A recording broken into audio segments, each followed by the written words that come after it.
이 새벽에 주 앞에 나오신 분들을 진심으로 환영합니다. 찬송가 204장 찬양드리겠습니다. 204장입니다.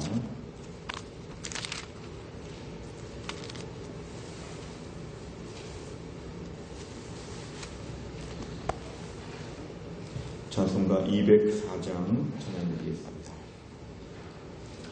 주의 말씀 듣고서 준행하는 자는 반석 위에 터닫고 집을 지음 같아 비가 오고 물나며 바람 부딪혀도 반석 위에 세운 집 무너지지 않네. 잘 짓고 잘 짓세 우리 집 잘 짓세 만세 반석 위에다 우리 집 잘 짓세. 주의 말씀 듣고도 행치 않는 자는 모래 위에 터닫고 집을 지음 같아 비가 오고 물나며 바람 부딪힐 때 모래 위에 세운 집 크게 무너지네. 잘 짓고 잘 짓세 우리 집 잘 짓세 만세 반석 위에다 우리 집 잘 짓세. 세상 모든 사람들 집을 짓는 자니 반석 위가 아니면 모래 위에 짓네.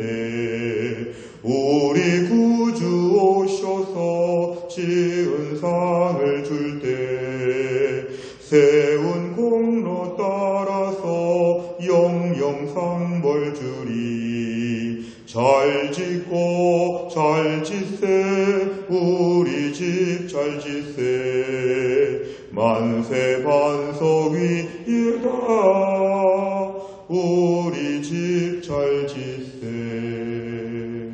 아멘. 하나님 말씀은 요한계시록 11장입니다.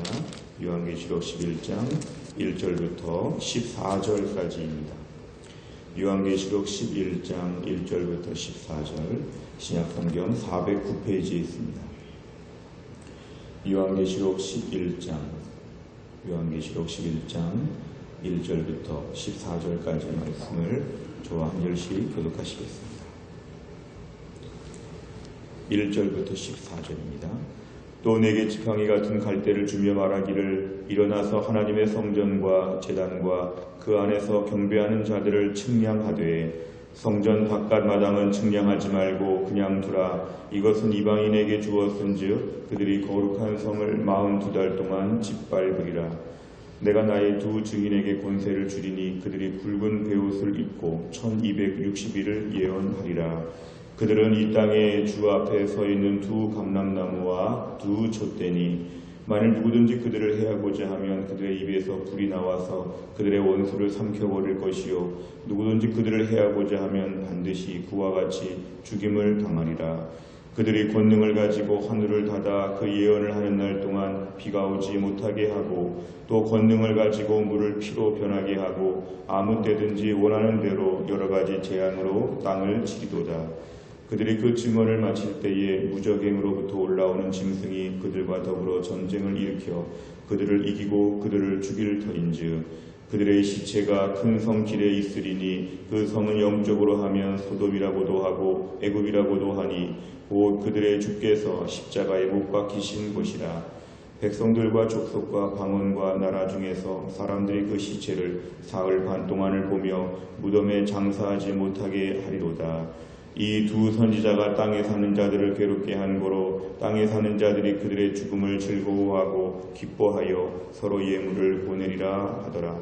3일 반 후에 하나님께로부터 생기가 그들 속에 들어가매 그들이 발로 일어서니 구경하는 자들이 크게 두려워하더라. 하늘로부터 큰 음성이 있어 이리로 올라오라 함을 그들이 듣고 구름을 타고 하늘로 올라가니 그들의 원수들도 구경하더라. 그때에 큰 지진이 나서 성 10분의 1이 무너지고 지진에 죽은 사람이 7천이라. 그 남은 자들이 두려워하여 영광을 하늘의 하나님께 돌리더라. 둘째 화는 지나갔으나 보라 셋째 화가 속히 이르는도다. 아멘. 요한계시록의 말씀 중에서 6장부터 16장까지의 말씀이 주로 재앙에 대한 말씀이 나온다고 말씀드렸습니다. 그래서 6장부터 16장까지 재앙은 크게 보면은 7인, 7나팔, 7대접 이런 것들 다 재앙에 대한 말씀인데요. 오늘은 6번째 나팔과 7번째 나팔 사이에 10장부터 11장 14절까지의 이런 말씀들은 특별히 하나님께서 무서운 심판이 진행되는 동안에 하나님의 백성들, 교회를 어떻게 돌보시는가를 우리에게 오늘 말씀하고 있습니다. 오늘 1절에 보니까 지팡이 같은 갈대를 줬다는 것은 우리에게 자를 줬다는 것입니다. 자 같은 거를 줘서 30cm 자 같은 이런 자를 우리에게 주면서 한번 재어보라는 것인데요. 그 재어볼 때 어디를 재냐하면 하나님의 성전과 제단과 그 안에서 경배하는 자들을 측량하라. 이걸 다 재어보라는 것은, 이거는 신학적으로 볼 때는 재어보라는 것은 하나님이 돌보시고 보호하신다는 것을 의미합니다. 그러니까 말세에 많은 심판과 재앙이 임할 때에도 하나님의 성전과 제단과 그 안에서 경배하는 자들은 하나님이 이렇게 재시면서 측량하시면서 특별히 하나님이 보호하신다는 것입니다. 그래서 하나님께서 특별한 돌봄, 아무리 힘들고 어려워도 무서워하지 말 것은 하나님의 교회의 성도들은 하나님이 특별히 돌보신다는 것입니다. 그래서 말세의 성도들이 절망하거나 낙심할 것이 없다는 것을 우리가 1절에서 말씀하고 있습니다. 오늘 3절 이하를 보면은 두 증인에게 권세를 준다고 할 때 이 두 증인은 말세의 교회를 상징합니다. 하나님께서 말세의 교회, 어떤 교회냐 하면 증언하고 예언하는 교회, 두 증인에게 권세를 주리니 그들이 굵은 베옷을 입고, 이 굵은 베옷은 슬픔을 상징하기도 하고 회개를 상징하기도 합니다. 1260일 동안 예언할 것이라는 것은 일정한 기간에 하나님께서 하나님 말씀으로 교회가 증거하고 전도하고 주의 복음을 위해서 말할 수 있도록 하나님이 세워주신다는 것입니다. 그래서 하나님이 일정한 기간에 교회란 사명을 주시는데, 사실 5절에 보니까 이들의 권세가 얼마나 있는지 이들을 해하고자 하면 하나님이 가만 놔두지 않으신다, 하나님 특별히 돌보신다는 것을 얘기하면서 5절과 6절에 이 교회의 권세와 권능에 대하여 우리에게 말씀하고 있습니다. 근데 오늘 7절 이하를 보니까 그들이 그 증언을 마칠 때 이 그들은 바로 두 증인을 얘기하고 교회를 얘기합니다. 교회가 증언을 거의 마칠 때가 되었을 때에 무적행으로부터 올라오는 짐승이 그들과 더불어 전쟁을 일으키고 그들을 이기고 그들을 죽인다는 것은 두 증인 교회를 향해서 싸워서 이기고 죽인다는 것입니다. 그러니까 교회 말세에 극심한 어려움과 힘든 일이 있을 수 있는데 오늘 8절과 9절에 보니까 어려운 일들이 계속 벌어지게 됩니다. 오늘 10절에 보니까 이 두 선지자는 두 증인을 얘기합니다. 땅에 사는 자들을 괴롭게 했다는 것은 하나님 복음을 전하니까 이 땅의 불신자들이 듣기 싫어했다는 것입니다. 그러니까 이 두 증인이 죽게 되었을 때 이 세상 사람들이 지금 다 즐거워하고 있습니다. 교회를 핍박하는 자들은 교회가 어려울 때 즐거워하고 기뻐하게 되어 있습니다. 그러니까 이들은 지금 마지막까지도 이 두 증인이 어려움 가운데 죽게 되고, 세상 사람들은 이렇게 약화되는 이런 두 증인의 모습을 볼 때 기뻐하고 즐거워하며 서로 예물을 보내며 자축한다고 10절에서 말씀합니다. 그러나 11절에 보니까 하나님께로부터 생기가 그 속에 들어가며 그들이 발로 일어선다. 두 증인이 마치 예수님처럼 다시 부활하고 승천한다는 것을 얘기하고 있습니다. 두 증인이 이렇게 회복된다는 것은 말세의 교회가 어려움을 많이 당하지만 하나님은 그 교회를 꼭 죽은 것처럼 보이고 세상이 교회가 무너진 것처럼 기뻐하지만 하나님은 교회를 다시 붙잡아서 일으키신다, 이렇게 얘기하고 있습니다. 그래서 오늘 12절 13절 이하를 보면은 하나님 말세의 교회들은 반드시 보호하시고 교회는 말세의 끝까지 주의 복음을 위하여 하나님 말씀을 증언하는 공동체로 하나님의 교회를 붙잡아 주신다고 하는 그런 말씀입니다. 오늘 내용 관찰을 보시면 첫째, 천사가 사도 요한에게 지시한 일은 무엇입니까? 1절과 2절을 보면은 하나님의 성전과 제단과 그 안에서 경배하는 자들을 측량하라고 얘기했습니다. 두 번째는 두 증인이 죽임당한 지 3일 만에 반 후에 무슨 일이 일어납니까? 11절에서 13절을 보면 하나님께로부터 생기가 그들에 들어가매 그들이 발로 일어서게 되었다. 이것은 바로 뭐냐면은 하나님께서 이들을 살리시고 이들을 구름을 타고 올라갈 수 있도록 12절에 이들이 부활하고 승천할 수 있도록 하나님 역사하여 주신다는 이야기를 합니다. 세 번째를 보면 두 증인이 구름을 타고 하늘로 올라가는 모습을 통해 요한이 전하려 한 뜻은 무엇입니까? 이 두 증인을 우리가 말세의 교회, 증거하는 교회라고 본다면 하나님 말세의 교회를 약한 것처럼 핍박받는 것처럼 어려움이 있어도 하나님의 교회를 반드시 돌보시고 하나님이 보호하신다. 외적으로 볼 때 교회가 수많은 핍박 가운데 다 죽어 없어지는 것처럼 마치 교회가 다 잔멸된 것처럼 이렇게 세상이 즐거워하고 기뻐하고 핍박을 통해서 쾌감을 느낄 수 있지만 하나님은 마지막에 교회를 붙잡아 주신다. 결국 하나님의 교회, 오늘 본문 당시에는 로마 황제의 숭배에 대한 극심한 핍박 가운데서 교회들이 지금 다 어려움을 겪을 때 이 말씀을 주신 것은 1차적으로 그 당시에 하나님의 교회를 붙잡으신다. 오늘날 우리에게 적용한다고 하면 한국교회가 지금 많은 핍박을 받고 반기독교적이고 또 매우 공격적인 불신자들의 모습 가운데서 기독교가 힘들고 교회가 어려움을 당하고 있지만 교회에는 하나님 때문에 소망이 있다. 1절에서 하나님이 경배하는 자들을 측량하며 돌보시며 하나님의 성도들을 한 명 한 명 돌보신다는 걸 생각하면 어려움을 당하지만 부활 승천했던 11절 12절의 두 증인처럼 하나님의 교회를 오늘도 견고하게 붙잡아 주신다는 걸 믿어야 합니다. 네 번째를 보면 고난당한 백성을 보호하시고 회복시키시는 하나님의 역사를 보면서 무엇을 느낍니까? 우리가 오늘 고난이 있고 핍박이 있을 때에 이것을 이상하게 생각하지 아니하고 이 일을 감당할 수 있어야 됩니다. 우리가 오늘 교회를 지킨다, 믿음을 지킨다고 하는 것은 태평성대 시절에 좋은 날 교회를 지키는 것이 아니라 우리는 말세의 교회를 지키고 있습니다. 이번에 임직자가 되고 또 교회 중직자로 계신 분들이나 목회자나 우리 모두가 기억해야 될 것은 말세의 교회는 극심한 싸움과 전쟁과 핍박이 이어질 때 이때 교회를 지키는 게 진짜 하나님의 성도라는 것입니다. 그리고 막연하게 이걸 지키는 것이 아니라 오늘 본문에 의하면 이 두 증인은 하나님이 아무리 어려워도 나중에 회복시키시는데 우리가 교회를 보면서 절망하거나 낙심하거나 부정적으로 생각할 것이 없는 것은 하나님이 돌보시고 세우신다는 것입니다. 하나님의 교회를 섬기면서 낙심하거나 절망하거나 지나치게 걱정하는 마음들은 내려놓아야 됩니다. 왜냐하면 교회의 주권이 하나님에게 있기 때문에 그렇습니다. 아무리 힘들고 어려워도 하나님의 교회는 내가 책임지지 아니하고 하나님이 책임지신다. 우리는 청지기에 불과하다. 이런 것을 생각하게 되면 말세에 어려운 교회를 섬길 때 우리에게 소망이 있습니다. 우리의 힘과 실력이 아니라 하나님께서 일방적으로 주권적으로 교회를 붙잡으시고 말세의 극심한 재앙과 심판 가운데 돌보신다는 것을 우리가 믿게 될 때에 교회를 향한 우리의 섬김의 모습에서 조금 더 우리가 기쁨과 자신감을 가지고 섬기는 것이 필요합니다. 마지막 다섯 번째를 보면 고난과 핍박 앞에 믿음으로 이겨 내 하나님께서 주시는 승리의 회복을 경험한 적은 언제였습니까?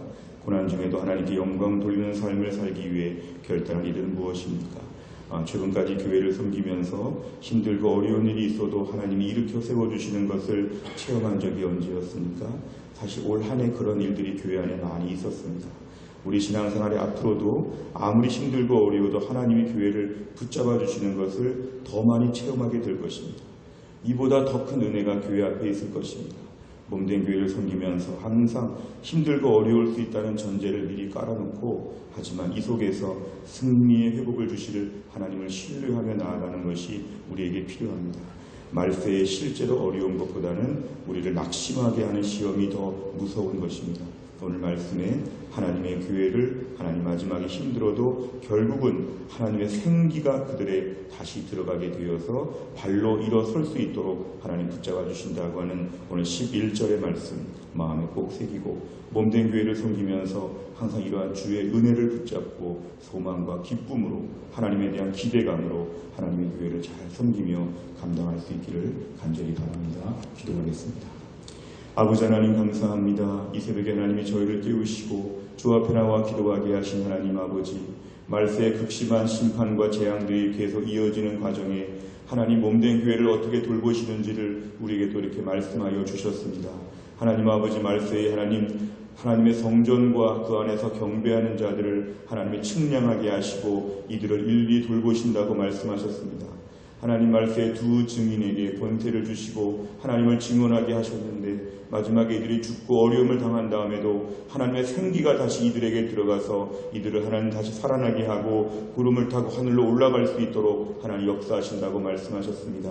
하나님 말세에 몸된 교회를 섬기면서 힘들고 어려운 순간들이 많이 있겠지만 이때를 믿음으로 감당하게 하여 주시고 이미 기정사실화되어 있는 말세에 고난받고 핍박받는 교회를 저희가 섬기면서 낙심하거나 두려워하지 않도록 부정적으로 생각하지 아니하도록 이 교회를 위하여 우리가 주님 앞에서 열심히 헌신하며 말세에 주님 보실 때 칭찬받는 교회가 될 수 있도록 우리 교회를 붙잡아 주시고 우리의 모든 주의 일꾼들을 하나님이 튼튼하게 하여 주옵소서. 하나님 또 한 주간을 저희가 지내며 이제 11월 한 달을 저희가 마무리하는 가운데 은혜롭게 마무리할 수 있도록 하나님이 함께하여 주시고 한 주간 동안 우리의 가정과 직장 가운데 주님의 은혜가 넘치게 하여 주시고 한 주간 동안 교회 안에서 약한 자들과 힘든 자들을 특별히 회복시켜 주시고 우리 교회가 올 연말에 또 풍성한 주님의 은혜로 감사함으로 하나님 11월과 12월을 은혜 중에 잘 보낼 수 있도록 하나님이 축복하여 주옵소서.